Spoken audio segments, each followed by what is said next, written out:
Mossad के target पर मुश्तबा। ये खबर उस लिहाज से समझिए जहां कार्ड्स का ये बयान सुनिए। ईरान के supreme leader marked for death है, इजराइल पर हमले कराने वाले को छोड़ेंगे नहीं। जबकि इजराइल की रणनीति समझिए जहां आयतुल्लाह खमनई के अंतिम संस्कार पर पैनी नजर है और मुश्तबा के नजर आने पर आईडीएफ हमला भी कर सकता है। बड़ी और जरूरी बात यह कि अंतिम संस्कार के बहाने अपनी ताकत दिखाना चाहता है ईरान। वहीं आयतुल्लाह खमनई की मौत के बाद अब तक मुश्तबा नहीं दिखे हैं। मनीष, जाहिर सी बात है ईरान इस बात को रूल आउट तो नहीं कर सकता कि अगर इतनी बड़ी गैदरिंग हो और मुश्तबा की मौजूदगी हो और उस पर वार ना हो। देखिए, एक बात तो तय है कि ईरान के नए सुप्रीम लीडर मुश्तबा खमनई मोसाद के आईडीएफ के टारगेट पर हैं और इजराइल की तरफ से पूरी कोशिश की जाएगी।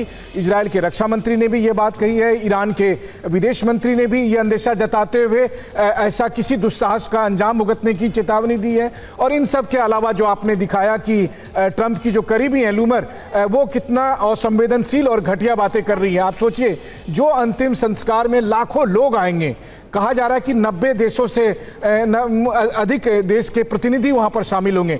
भारत से भी एक सीनियर डेलीगेशन वहां पर भेजा जा रहा है। उसके अलावा बहुत से और भी लोग यहां से जाने वाले हैं। उस समारोह के दरमियान, मतलब सुपुर्दे खाक जब उनको किया जाएगा, सुप्रीम लीडर रहे आयतुल्लाह अली खमनई को, तब उसमें अगर बमबारी की बात कोई भी कहता है तो आप सोचिए कितना इनसेंसिटिव बयान है। लेकिन वो ऐसी मांग कर रहे हैं। क्यों कर रहे हैं? क्योंकि इतिहास बताता है और ज़्यादा दिन पुराना नहीं है। याद करिए, जब ईरान के जो राष्ट्रपति रहे थे इब्राहिम रईसी, हेलीकॉप्टर क्रैश में वो मौत हो गई थी उनकी, उसके अंतिम संस्कार में जब सब लोग पहुंचे थे तब हमास चीफ इस्माइल हानिया का क्या हुआ था। तो ये आशंका बनी हुई है कि मुश्तबा खमनई को असैसिनेशन अटेम्प्ट होगा। वैसे भी 28 फरवरी के हमले के बाद से किसी ने भी सुप्रीम लीडर बनने के बाद भी मुश्तबा खमनई को नहीं देखा है, एक सिंगल तस्वीर सामने नहीं है। तो इस पहली बार इसी समारोह के दरमियान मुश्तबा खमनई सार्वजनिक तौर पर लोगों के सामने आएंगे और इजराइल के लिए ये एक मौका की तरह है। कम से कम इजराइल के समर्थक इसीलिए मैंने ये सवाल में भी कहा था कि ईरान इस खतरे को रूल आउट नहीं कर सकता। लेकिन ईरान और इजराइल के बीच बढ़ता टकराव भी मनीष आज की एक और बड़ी खबर है, जहां अराक्ची और कात्स में ये जुबानी तकरार।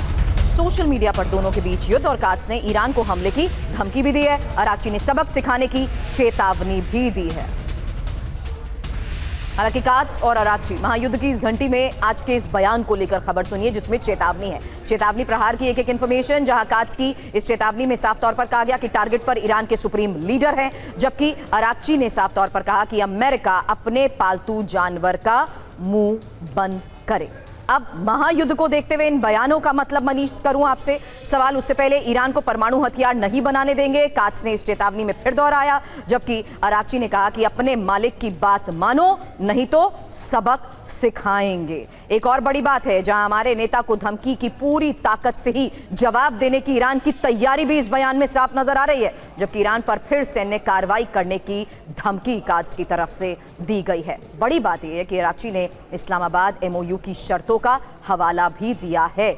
और एक और बड़ी बात, जहां एमओयू के तहत यूएस ने इजराइल को हमले से रोकने की जिम्मेदारी भी ली है। लेकिन एक और बड़ी खबर का रुख कर रहे हैं, जहां न्यूक्लियर प्रोग्राम पर ईरान का रुख और सख्त हो चुका है और ईरानी स्पीकर कालिबाफ का इसको लेकर बयान, न्यूक्लियर साइट पर आईएईए को नहीं जाने देंगे, बमबारी वाली साइट की जांच नहीं करने देंगे।